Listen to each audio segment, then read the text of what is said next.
त्यावेळेस तो पाठीमागून येऊन फाटका मारतो, जसं वळला जनावर का तो नरडा धरतो. तर आजपर्यंत जेवढे बी घटना झालेल्या आहे, जेवढं ज्याच्या गळ्यात उपरणा, दुपट्टा, साडीचा पदर हे पूर्ण वाचलेले आहे. बिबट्याने हल्ला केल्यास तुम्ही तुमचा जीव वाचवण्यासाठी काय केलं पाहिजे? कोणती अशी गोष्ट तुम्ही तात्काळ केली पाहिजे की तुमचा जीव तिथे वाचू शकेल? बिबट्या काय, कोणत्याही जंगली प्राण्याने जर आपल्यावर हल्ला केला तर तो अगदी जीवन मरणाचा प्रश्न असतो. मग अशा वेळेस आपण काय करायला पाहिजे हे जर कोणाकडून जाणून घ्यायचं असेल तर ती हीच लोक असतील की ज्यांच्यावर हल्ला झालेला आहे. होय, ज्या लोकांवर हल्ला झालेला आहे त्यांच्या मुलाखतीमधनं आम्ही काही मुद्दे घेण्याचा प्रयत्न केलेला आहे. त्यांचा जीव का वाचला, त्यांच्यावर बिबट्याने हल्ला केल्यानंतर त्यांनी अशी काय गोष्ट केली, कळत किंवा नकळतपणे काय अशी गोष्ट केली की त्यामुळे त्यांचा जीव वाचला, याचा आम्ही थोडासा अंदाज घेतलेला आहे. याबरोबरच एक प्रसिद्ध वन अधिकारी यांनी देखील एक छोटीशी टिप सांगितलेली आहे. ती जर तुम्ही वापरली, त्यांनी सांगितलेली गोष्ट जर तुमच्याकडे असेल तर बिबट्या कदाचित तुमचं काहीही बिघडू शकत नाही. आणि त्यामुळेच आज व्हिडिओमध्ये आज आपण जाणून घेतो की बिबट्याने जर हल्ला केला, बिबट्या जर तुम्हाला समोर आला किंवा बिबट्याचा तुमचा संपर्क जर आला तर तुम्ही अशा वेळेस काय करायला पाहिजे. हे आम्ही नाही तर बिबट्याच्या हल्ल्यामध्ये ज्यांचा जीव वाचलेला आहे अशा लोकांच्या अनुभवातून माहिती सांगण्याचा प्रयत्न, आणि त्याचबरोबर जे एक वन अधिकारी आहेत त्यांनी देखील एक विशिष्ट सल्ला दिला आहे त्याची देखील माहिती. मित्रांनो, हा व्हिडिओ प्रत्येकाच्या जीवन मरणाचा प्रश्न त्या ठिकाणी सोडवणार आहे. त्यामुळे हा व्हिडिओ तुम्ही तर लक्षपूर्वक पहा, पण जास्तीत जास्त लोकांना हा शेअर देखील करा. आजकाल मानव वस्ती व जंगलामध्ये फारसं अंतर राहिलेलं नाही. वाढतं शहरीकरण, शेतीचं भरपूर प्रमाण यामुळे बिबट्यांचा किंवा वन्य प्राण्यांचा जो संपर्क आहे तो माणसावर नेहमी यायला लागलेला आहे. पूर्वी खेड्यापाड्यात दिसणारे हे बिबटे आज बितीला शहरात देखील मोकाट रस्त्यावर फिरताना देखील दिसत आहेत. ग्रामीण भागामध्ये जेव्हा रात्री शेतकरी त्याच्या शेतात जात असतो पाणी भरण्यासाठी म्हणा किंवा इतर कामं करण्यासाठी, तर त्यावेळेस त्याच्यावर हल्ले भरपूर वेळा होतात. काही वेळा तर ग्रामीण भागात घरामध्ये बसलेल्या लोकांवर देखील हल्ले झालेले आहेत. थोडासा अभ्यास केला, नेटवर सर्च केल्यानंतर असं लक्षात आलं की बिबट्या हा असा प्राणी आहे की तो अशाच प्राण्यावर हल्ला करतो की ज्याची उंची त्याच्यापेक्षा कमी असते. बिबट्या हा प्राणी त्याच्यापेक्षा जास्त उंची असणाऱ्या माणसावर हल्ला करत नाही. असं बऱ्याच ठिकाणी आम्हाला वाचायला मिळालं. काही वन अधिकारी देखील असंच म्हणाले की बिबट्या नेहमी त्याच्यापेक्षा कमी उंचीच्या प्राण्यावर हल्ला करतो. पण हा व्हिडिओ एकदा पाहून घ्या. हाईटच्या उंचीच्या याच्यावर शिकार करतो. 2 ते 3 फुटाची उंचीची शिकार करतो. बरोबरच काही शेतकऱ्यांकडून आम्ही जाणून घेण्याचा प्रयत्न केला तर ते असं म्हटले की आम्ही मोठ्याने गाणे लावतो, मोबाईलवर मोठ्या आवाजात गाणे लावतो, आम्ही बऱ्याच वेळा भरपूर लोक जात असतो, जिथे गोंगाट असतो, जिथे माणसांचे आवाज येतात तिथे बिबट्या येत नाही. आता बिबट्याच्या हल्ल्यातून वाचलेले साधारणपणे 4 लोकांची छोटीशी क्लिप आपण पाहूयात आणि त्यांच्यामधून आपल्याला काय समजलं हे आपण पाहणार आहोत. ही गोष्ट फार महत्त्वाची आहे. 4ही ज्या काही क्लिप आहेत 4ही वेगवेगळे लोक आहेत. एक तर याचा असं वाचवलेलं आहे की 15 मिनिटामध्ये त्या व्यक्तीवर 4 वेळा हल्ला झाला होता. तर पहिला असा आहे, पुण्याच्या आंबेगाव तालुक्यामधील एका आईने तिच्या बाळावर एका बिबट्याने हल्ला केला, तर त्याच्या जबड्यामधून बाळाला त्या ठिकाणी त्या आईने वाचवलं आहे. तुम्ही हा व्हिडिओ इथून पुढे बघू शकता. ते वर हिसकावीत होतं, मी पण बिबट्याच्या तोंडातून हिसकावून घेतलं, डाव्या हाताने बाळ दाबून धरलं आणि उजव्या हाताने त्याला मागं सारलं त्या बिबट्याला. आता यानंतर दुसरा हल्ला जो आहे तर तो नगरमधल्या पारनेर तालुक्यातील दरोडी गावातील. इथे एका पत्नीने पतीचा प्राण वाचवला. तिने तात्काळ जेव्हा पतीवर याने हल्ला केलेला होता त्यावेळेस तिनं पटकन तो बिबट्या ओढून घेतला. हा व्हिडिओ तुम्ही इथे देखील बघू शकता. म्हणजे तो माझ्या समोर येऊन उभा टाकल्यानंतर मलाच कळेना म्हणजे काय करावं. आणि लगेच खालून त्याने कधी मुंडक्यावर आला मला कळालं नाही. मी समजून गेलो आता हा मला मारणार. त्याच्यानंतर मी ठरवलं म्हणजे याला प्रत्युत्तर करणे आपल्याला भाग आहे. काय मागं मोर बघितलं नाही, लगेच त्याच्याकडे जाऊन त्याचं शेपूट आणि पाय धरून मागं ओढत होते जोरजोराने. काहीच ओढत नव्हता, पण तरी मी ओढायची मागून. मग या कुत्र्याने पण त्याच्या मुंडक्यावर बसला म्हणून त्याने त्यांचं डोकं सोडलं असंच त्याला असं म्हणजे खाली असं त्याला झाण झाली असं काय झालं असं बिबट्याला जरा, तर तेवढ्यात त्याने ते ग्रेनाईटने त्याच्या तोंडावर फटके टाकले फटाफटा आणि भीती नाही वाटली. यानंतर पुढचा जो व्हिडिओ आहे ज्यामध्ये नाशिक शहरामध्ये एक व्यक्ती मॉर्निंग वॉकला जात होता, तर त्यावेळेस बिबट्याने त्याच्यावर अटॅक केला. तर त्यांनी प्रसंगावधान राखलं, त्यामुळे त्याचा जीव वाचला. त्याने काय केलं हे त्याच्या तोंडूनच तुम्ही ऐका. सकाळी आम्ही फिरायला निघाल्यानंतर वाईफ होती पुढं, आणि वाईफ पुढं गेल्यानंतर तो तिथून निघाला, आणि तिथून निघाल्यानंतर मी पुढं आला आणि माझ्यावर झेप घ्यायची, तर मी खाली बसलो आणि त्यांनी झेपमध्ये घेतली डायरेक्टली कंपाऊंडच्या आतमध्ये.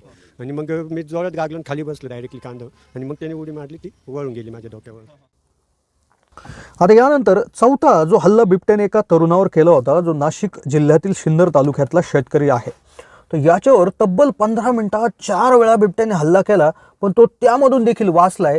त्यांनी काय टेक्निक लावली त्याचं देखील तुम्ही व्हिडिओ इथे बघू शकता. तर मला माझ्या हातात काहीच नव्हतं. चप्पल खाली पडली. चप्पल खाली पडल्यावरती मी चप्पल उचलली आणि गाडीच्या टाकीवरती आपलत होतो. आवाज करीत होतो आणि गागत होतो, मोठमोठ्याने इतकं मोठ्याने गागत होतं. तर ते तरी पण अटॅक करायला लागला, तो धावून यायला लागला. मग खाली किक पडली होती गाडीची तुटून, तर ती उचलून आणि मी टाकी दोन्ही हातांना असं आपटत होतो, आवाज करीत होतो. तो येऊ नये माझ्याकडे, तरी तो पूर्ण त्याचं हे डरकाळी फोडून आणि पूर्ण अटॅक करत होता. परत मला धावून यायचा, परत लांब जायचा, उडी टाकून परत धावून यायचा. आणि असं 15-20 मिनटं चाललं माझ्या. ज्यावेळेस थोडा असं लांब गेला ना, लांब जाऊन धावून यायचा, तो जास्त जवळ नाही, लांब जायचा आणि परत धावून यायचा जवळ असं माझ्याकडं. तर तो उसाच्या बाजूला गेला थोडा आणि त्याची नजर चुकावली मी आणि घराकडे पळत गेलो. 1 अर्धा किलोमीटर घर होतं, तर की हातातच ठेवली मी, जेणेकरून परत वार करायला नको त्यांनी येऊन, नाही का. तर जवळपास 3 ते 4 व्हिडिओ तुम्ही बघितले आहे. जे लोक त्याच्यातून वाचली, त्यांनी काय टेक्निक अनावधानाने का होईना त्यांनी काय ॲक्शन केली किंवा काय त्यांनी क्रिया केली की ज्यामुळे त्यांचा जीव वाचला, हे तुम्ही इथे लक्षात घेतलं असेल. तर आम्ही देखील स्वतः नेटवर भरपूर रिसर्च केला की बिबट्याच्या हल्ल्यातून वाचायचं तर काय करायला पाहिजे, काय काळजी घ्यायला पाहिजे, तर बिबट्या तुमच्या शेतातच येऊ नये म्हणून देखील काय करायला पाहिजे, या व्यतिरिक्त देखील आम्ही रिसर्च केलेला आहे. तर ती माहिती आम्ही इथून पुढे देतोय. आणि व्हिडिओच्या शेवटी एक जे वन अधिकारी आहेत, प्रसिद्ध वन अधिकारी आहेत, आणि त्यांनी देखील बिबट्याच्या हल्ल्यातून जी लोक वाचलेले आहेत तर त्यांचा देखील अभ्यास केलेला आहे. आणि त्यांच्यामध्ये कॉमन गोष्ट त्यांना आढळलेली आहे. छोटीशी गोष्ट आहे, रुमालाच्या संदर्भात गोष्ट आहे. तुमचा जो रुमाल आहे का, तो तुमचं आयुष्य वाचू शकतो बिबट्याच्या हल्ल्यामधून. ते कसं आपण ते व्हिडिओच्या शेवटी बघणार आहोत. पण त्याआधी नेटवर रिसर्च करताना आमच्या लक्षात आलं की ग्रामीण भागात बिबट्याचा हल्ला घरांमध्ये का होतो, की बऱ्याच वेळा जे काही ग्रामीण भागातली घरं आहेत तर त्या घराच्या शेजारीच अगदी 4-5 फुटापासूनच लगेच पीक आपण लावलेलं असतं. तर त्यावेळेस ते असं करू नये. एक नियम असं सांगतो की घरापासून 20 ते 25 फूट लांबच तुमची पिकं असायला पाहिजे. दुसरी गोष्ट, तुमच्या घराचा जो कचरा आहे तर तुम्ही बऱ्याच वेळा घरापाशी उकिरडा करतात, तो टाकतात. या उकिरड्यावर काय बिबट्या ते कचरा खायला येत नाही, पण त्या उकिरड्यावर उकरायला जे मांजर, कुत्री, रानडुक्कर किंवा इतर हरणं वगैरे अशी जी हे येतात, तर त्यांच्यावर अटॅक करण्यासाठी बिबट्या तिथे येत असतो. त्यामुळे जो तुमचा उकिरडा आहे तर तो भरपूर लांब त्या ठिकाणी असायला पाहिजे. शक्यतो तुम्ही हा जो काय उकिरडा आहे किंवा हे मटेरियल आहे तात्काळ हे जाळून देखील टाकलं पाहिजे किंवा बंद याच्यामध्ये ठेवलं पाहिजे, जेणेकरून त्याची शिकार असणाऱ्या गोष्टी तिथे येणार नाही आणि बिबट्या येण्याचा प्रश्नच निर्माण होणार नाही. या व्यतिरिक्त तुम्ही जेव्हा शेतामध्ये काम करत असतात त्यावेळेस देखील काळजी घ्यायची आहे. तुम्ही इकडे तिकडे नेहमी लक्ष ठेवायचं आहे. शक्यतो मोबाईलवर देखील गाणे लावायचे आहे, गोंगाट त्या ठिकाणी करायचं आहे, असं देखील आम्हाला नेटवर आढळलेलं आहे.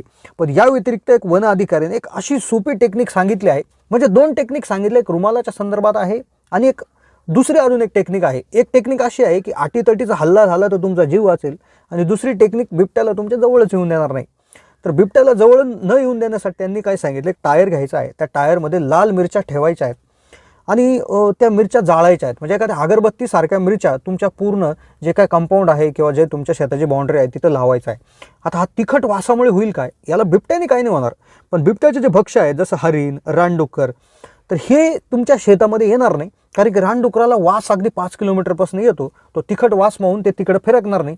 ते आलं नाही म्हणजे त्याच्यामागं बिबट्या पण येणार नाही. तर असा म्हणजे पूर्ण तुमचा रामबाण उपाय याच्यावर होईल, म्हणजे बिबट्या तुमच्या एरियातच फिरकणार नाही.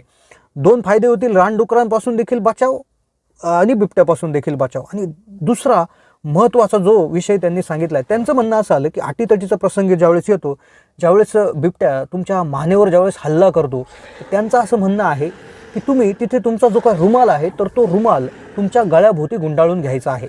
आता रुमाल म्हणजे तो काय पत्रा नाही आहे किंवा ते एखादं शिल्ड नाही आहे किंवा ती एखादी ढाल नाही आहे, पण कपडा अशी गोष्ट आहे की जो काय बिबट्याचा जबडा आहे किंवा जी जीभ आहे त्या जिभेला कापडाचा स्पर्श झाल्यानंतर तो काय तिथे चावा घेण्याचा प्रयत्न करत नाही. ज्यावेळेस तो तुमच्या गळ्यावर हल्ला करेल आणि तिथे तुम्ही तो रुमाल किंवा एखादं उपारणं किंवा एखादं कापड जर त्या ठिकाणी गुंडाळलेलं असेल तर तो तात्काळ त्याच्या ते तोंडात जाईल आणि तात्काळ तो त्या ठिकाणी तेच तुम्हाला तिथून सोडून देऊ शकतो आणि कदाचित तुमचा जीव वाचू शकतो. तर हा जे काही वन अधिकारी सांगत आहेत त्यांचा देखील व्हिडिओ तुम्ही इथून पुढे बघू शकता. त्यानंतर काय होतं का त्याला रक्तच निघतो.